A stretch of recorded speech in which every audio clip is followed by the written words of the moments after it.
Good morning, students. Today we are going to continue with our last week's chapter, that is rise and spread of Islam. Last week we have discussed who was the founder of Islam, what is monotheism, who were Muslims, Mohammedan, birth of Islam, and how Prophet Muhammad teachings upset his enemies and they plotted to get rid of him, and Muhammad had to leave Mecca and flee to Medina along with his family and a band of faithful followers. And one more topic we have discussed, that was five pillars of Islam. Today we are going to start with our new topic, that is central teachings of Islam.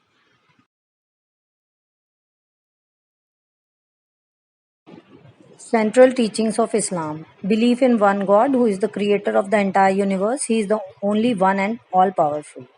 Second, belief in God's messenger, Muhammad, the last of the messenger of God. Third one, forbids idol worship and manifestation of human or animal figures. Fourth one, there will be a last judgment during which all humanity will be raised to life and appear before Allah to be judged. And the last one denounces consumption of alcohol and pork. Now we will start with Islam after Muhammad's death or Muhammad's successors and spread of Islam. Before discussing about Muhammad's successor, first we have to know the accomplishment of Muhammad. Until his death, Muhammad spread Islam throughout the Arabian Peninsula. While doing so, he created a political empire. He united Bedouins tribe and brought order, justice, and hope of heaven to the people of Arabia. Muhammad died in 632 CE of a fever. The Muslim community was left without a leader. And after Muhammad's death, no one could legitimately claim to be the next prophet of Islam. After Muhammad's death, he had not named a successor or told his followers how to choose a leader. As a result, panic spread across the empire. Some clans abandoned Islam, some refused to pay taxes, some individuals declared themselves as prophets. Relying on ancient tribal custom, the Muslim community elected as their leader Abu Bakr, who was a loyal friend of Muhammad.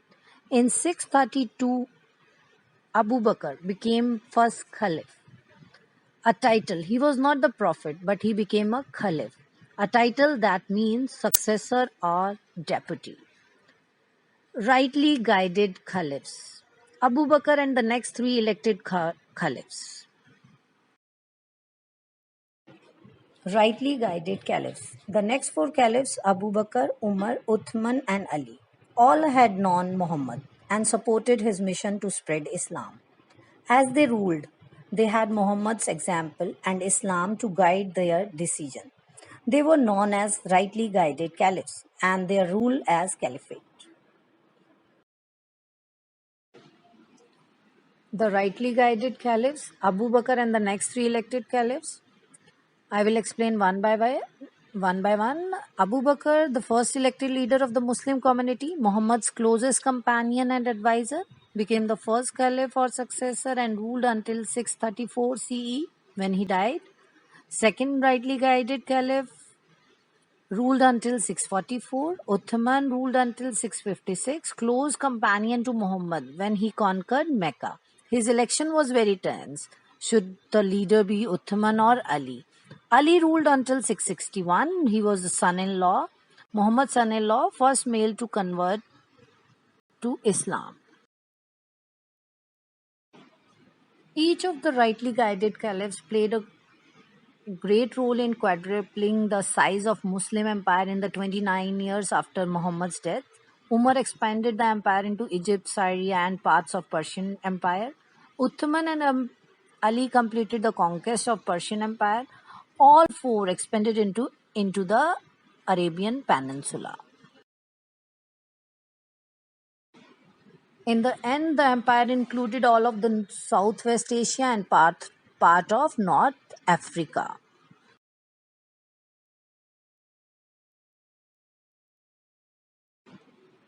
During this caliphate period, the Islam was divided into two sects, Sunnis and Shiites. They split. Their split began as a result of deciding who was the rightful leader of the Muslim people.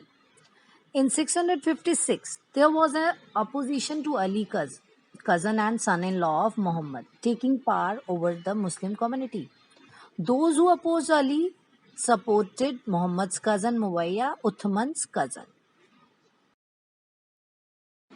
After Uthman's death, a civil war broke out between different groups of Islam. One small group of Muslims believed that caliph should be chosen by the Muslim community, and the opposing side believed that caliph should be chosen by hereditary.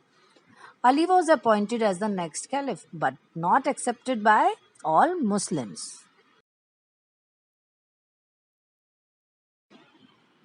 After Ali's murder, the Umayyads took power over the Muslims empire and set up a hereditary dynasty. The leader would be chosen by birthright.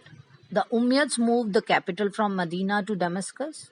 The Umayyad caliphs abandoned this simple life of the previous prophets and adopted a more lavish lifestyle. Because they wanted peace, most Muslims accepted the Umayyad rule. The Sunnis believed in electing the caliphs. Ali's supporters said that Muhammad's family should succeed him and that he had trained Ali as his successor. They didn't accept that Abu Bakr, Umar, and Uthman had been real caliphs. They thought that the Muawiyah and his followers were more interested in power than Islam. Ali's supporters were called the Shias, Ali or Shiites for short. They believed that caliphs should always be a relative of the Prophet. I'll give you a quick review. Shiites versus Sunni. The Shiites never regained control of Islam. There were many Sunni. Today, about 10% of Muslims are Shiites. They are a powerful minority. They have power in Iran, Pakistan, and Iraq. They believe that one day the final successor to Ali, called Mahdi, will come to set up the perfect Muslim state. Hope you enjoyed the session. For better understanding, go through the book pages. Thank you. Stay home, stay safe.